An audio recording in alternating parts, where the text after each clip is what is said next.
नमस्ते, मैं सीए अजय पंजवानी नमस्ते रिजोल्यूशन प्रोफेशनल से।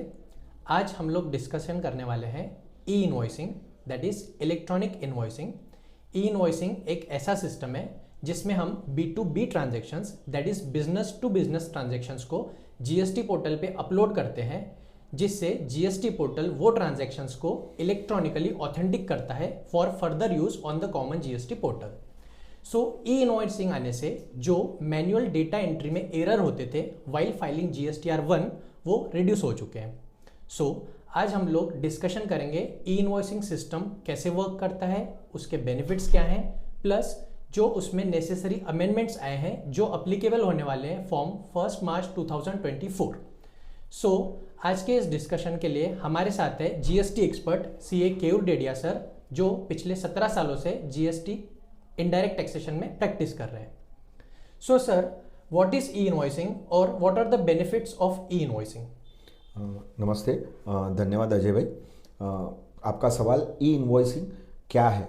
तो ई इनवॉइसिंग एक सरकार द्वारा ऐसा सिस्टम चालू किया गया पोर्टल है जहाँ पे हम हमारे जो regular business to business transactions या फिर business to export B2E transactions जो हैं ये हमें अपलोड करना पड़ता है सरकार के एक पोर्टल पे। इस पोर्टल का नाम है इनवॉइस रजिस्ट्रेशन पोर्टल, IRP से कहा जाता है। और ये पोर्टल पे अपलोड करने के बाद में ये जीएसटी पोर्टल इसे ऑथेंटिकेट करेगा और एक ई इनवॉइस जनरेट करेगा। इनवॉइस जनरेट होते से ही उस इनवॉइस के अंदर एक नंबर रहेगा जिसे कहा जाता है इनवॉइस रेफरेंस नंबर, IRN। और IRN आने के बाद साथ में ही उस इनवॉइस के ऊपर एक रहेगा QR code, quick reference code. QR code हम सभी जानते हैं जो पेमेंट के लिए हम कई बार यूज़ करते हैं, बट यहाँ ये पेमेंट को लगता नहीं है। यहाँ ये उस ई इनवॉइस के लगते डिटेल्स जैसे हम QR कोड को स्कैन करेंगे हमें देखने को मिल जाएगा। इस तरीके से पोर्टल द्वारा ऑथेंटिकेटेड एक इलेक्ट्रॉनिक फॉर्मेट में एक इनवॉइस जो है उसे कहा जाता है ई इनवॉइस। ये हमारे रेगुलर इनवॉइस के अलावा एक इनवॉइस है। हमें हमारा रेगुलर इनवॉइस बनाना बंद नहीं करना है ये सोच के कि अगर मैं इनवॉइस बना रहा हूं तो मुझे रेगुलर इनवॉइस की क्या ज़रूरत। ऐसा नहीं है, वो चालू रहेगा। E invoice is additional to this. Okay sir, so what are the benefits of e invoicing? E invoicing के बेनिफिट्स में अगर देखें तो सरकार को या हम लोग जो एनालाइज कर सकते हैं वो है एक फेक इनवॉइसिंग का पार्ट जो कई बार देखा गया है वो बहुत कंट्रोल्ड हो गया है। दूसरा पार्ट अगर देखें तो ITC को लगता है जो मिसमैच और मैचिंग वाला जो एक इशू होता है वो बहुत इजी हो गया है, जहाँ पे जैसे ही सप्लायर अपना इनवॉइस जनरेट करता है बायर को उसके रजिस्ट्रेशन के अंदर 2A में वो ITC रियल टाइम बेसिस पे दिखने लग जाता है।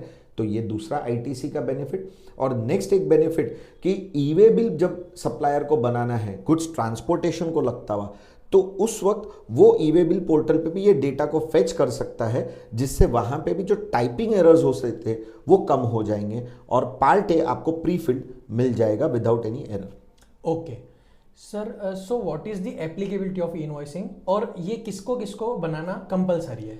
एप्लीकेबिलिटी की अगर हम बात करें तो अक्टूबर 2020 से सरकार ने ई इनवॉइसिंग का कंसेप्ट लेकर आए और तब 500 करोड़ के टर्नओवर का व्यापारी को ये लागू था। लेकिन धीरे धीरे हर बार चेंज होता गया और लेटेस्ट चेंज जो हुआ इसमें वो है 1 अगस्त 2023 से, जहाँ पे अब किसी भी व्यापारी का पिछले कोई भी साल में, किसी एक पर्टिकुलर साल में, फ्रॉम फाइनेंशियल ईयर 2017-18 से लेके तो फाइनेंशियल ईयर 2022-23 तक किसी भी साल में अगर उसका एनुअल एग्रीगेट टर्नओवर 5 करोड़ के अगर ऊपर है तो उन्हें यह नियम लागू रहेगा और उन्हें ई इनवॉइसिंग बनाना अनिवार्य है B2B/B2E ट्रांजैक्शंस के लिए। ओके, तो सर इस एप्लीकेबिलिटी के साथ ऐसी कौन सी चीज़ें जो हमें ध्यान रखनी है while preparation of e invoicing? E invoice बनाते वक्त ध्यान रखने लायक चीज़ें अगर बात करूं तो मैंने पहले ही कहा कि आपको आपका रेगुलर बिल या इनवॉइस जिसे हम कहेंगे वो बनाना है और वही प्रॉपर बना है कि नहीं वो सबसे ज़्यादा ज़रूरी है। जो कंटेंट्स आप आपके इनवॉइस में डालते हैं वो सारे कंटेंट्स आपको कहीं ना कहीं ई इनवॉइस में फीड करना है, जैसे कि आपका इनवॉइस नंबर, डेट, आपके रेसिपिएंट का नाम, उसका GST नंबर, फिर आपके प्रोडक्ट के साथ ध्यान रखिएगा कि HSN परफेक्ट डाला जाए, क्योंकि अब HSN की रिक्वायरमेंट भी बहुत ज़रूरी है। और HSN अफेक्ट करेगा आपके टैक्स एप्लीकेबिलिटी को और क्लासिफिकेशन को, तो अकॉर्डिंगली GST भी अफेक्ट होगा। तो ये सारी चीज़ें प्रॉपर जब फीड हो जाएंगी तो आपका इनवॉइस भी परफेक्ट बनेगा एंड विदाउट एनी एरर बनेगा। ओके, तो सर ई इनवॉइस जनरेशन से GST पोर्टल पे क्या इम्पैक्ट आने वाला है? GST पोर्टल देखा जाए तो 3 जगहों पे इफेक्ट होने वाला है। पहला इफेक्ट, ई इनवॉइस बनते से ही ये डेटा GST पोर्टल पे ट्रांसफर होगा, जहां पे GSTR1 जब सप्लायर बनाने जाएगा तो उसे B2B के ट्रांजैक्शंस ऑटो फेच मिल जाएंगे सारे के सारे। दूसरा इम्पैक्ट, वही सप्लायर जब ई-वे बिल बनाने जाएगा और लॉगिन करेगा तो पार्ट ए में उसको वो सारे डिटेल्स ऑटो फीड मिल जाएंगे। तीसरा पार्ट, रेसिपिएंट के एंगल से बात करूं तो जब रेसिपिएंट पोर्टल पे लॉगिन करेगा तो उसे GSTR2A के अंदर ITC credit real time basis पे देखने के लिए मिल जाएगा। ओके सर, हमने रिसेंटली ये अमेंडमेंट सुनी है कि ई इनवॉइस और ई-वे बिल दोनों रिलेटेड हैं और अभी उसमें कुछ अमेंडमेंट्स आए हैं, तो प्लीज़ आप उस पर हाईलाइट्स दीजिए। बहुत ही सही बात आपने सुनी है। रिसेंट अमेंडमेंट की अगर बात करूं तो 1 मार्च 2024 से ये अमेंडमेंट लागू होने वाला है, जहां पे सरकार ने कहा है कि अब जिस किसी भी व्यापारी को ई इनवॉइस एप्लीकेबल है तो उनका ई-वे बिल तभी बनेगा जब वो ई इनवॉइस जनरेट करेंगे। मतलब कि अब से आगे 1 मार्च 2024 के बाद में पहले आपको ई इनवॉइस बनाना पड़ेगा। ई इनवॉइस बन जाने के बाद ही आप आपके गुड्स ट्रांसपोर्टेशन के लगता हुआ ई-वे बिल बना पाएंगे, तब तक के ई-वे बिल बनेगा नहीं। और इसी कारण से अब आपको अगर ई इनवॉइस बनाना एप्लीकेबल है तो मैं सभी से रिक्वेस्ट करूंगा कि आप ई इनवॉइस पोर्टल के ऊपर अपना रजिस्ट्रेशन करवा लीजिएगा, अगर आपको ये नियम लागू है तो। ओके, तो सर गवर्नमेंट को ऐसी क्या नीड थी कि इन्होंने ये अमेंडमेंट लाया है? काफ़ी अच्छा सवाल है ये। अमेंडमेंट लाने का कारण अगर हम एनालाइज करें तो एक ये होता है कि कई बार जब हम, आपने कहा टाइपोग्राफिकल एरर होता है, तो जब GST के ई इनवॉइस पोर्टल पे लोग डेटा फीड करते थे तब कुछ फीडिंग करने में एरर हो गया, या फिर तब एकदम परफेक्ट हो गया लेकिन ई-वे बिल में फीडिंग करते वक्त कुछ एरर हो गया। एरर किस टाइप से होता है? तो जैसे कि कोई बोलता है कि मेरा ट्रांजैक्शन वैल्यू 1 लाख है लेकिन फीडिंग करते वक्त 1 जीरो एक्स्ट्रा लग गया, 10 लाख का ई इनवॉइस बन गया और ई-वे बिल बरोबर 1 लाख का बना है, तो मिसमैच आ जाता है। ये कोई जानबूझ के नहीं किया, पर ये टाइपोग्राफिकल एरर हुआ। कई बार ई-वे बिल बना दिया क्योंकि माल ट्रांसपोर्ट करना है, जल्दी है ट्रांसपोर्टेशन की, ई इनवॉइस हम बाद में बना लेंगे, अपने पास समय है, पर ये बाद में के चक्कर में ई इनवॉइस छूट गया बनाना। कोई इंटेंशन नहीं है किसी का, लेकिन ऐसा मिस्टेकनली हो जाता है। ये सब कारण से जो इम्पैक्ट हो रहा था कि ई इनवॉइस रिपोर्ट नहीं हो रहे थे, वो सरकार कहीं कर्टेल करना चाहती है और अब हर एक ट्रांजैक्शन प्रॉपरली पोर्टल पे रिपोर्ट हो, वो इंटेंशन को ध्यान रखें। तो ये एक अमेंडमेंट लाया गया है जहां पे अब हमें ई इनवॉइस पहले बनाना है, तभी जाके ई-वे बिल बन पाएगा। ओके, सो हम लोगों को एप्लीकेबिलिटी, बेनिफिट्स, इम्पैक्ट्स ये सब समझ गया है। सर अगर कोई इसको कंप्लाई नहीं करता है तो उसमें क्या कॉन्सिक्वेंसेस है? काफ़ी अच्छी बात है। कंप्लाई अगर नहीं किया तो जैसे पहले ही कॉन्सिक्वेंस में बोल चुका हूं कि आप ई-वे बिल नहीं बना पाएंगे। दूसरी चीज़ कि CGST एक्ट के हिसाब से अगर हम बात करें तो इसमें ई इनवॉइस नहीं बनाने के लिए पेनल्टी बताई गई है, जो कि एक्सटेंड हो सकती है अप टू ₹25,000, जो कि बहुत बड़ा अमाउंट है और ये ट्रांजैक्शन वाइज रहेगा। तो इसलिए सभी से रिक्वेस्ट यही रहेगा कि आप प्रॉपर ई इनवॉइसिंग अगर एप्लीकेबल है तो ज़रूर बनाइए।